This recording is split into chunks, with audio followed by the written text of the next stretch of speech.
हाँ इतों तक आई है वो अगले परली है नहीं फसल तुर ले उरले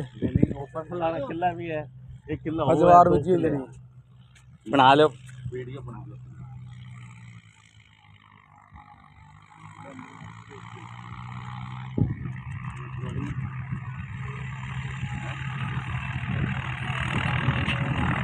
बोल दे थैलियां पकड़ा दे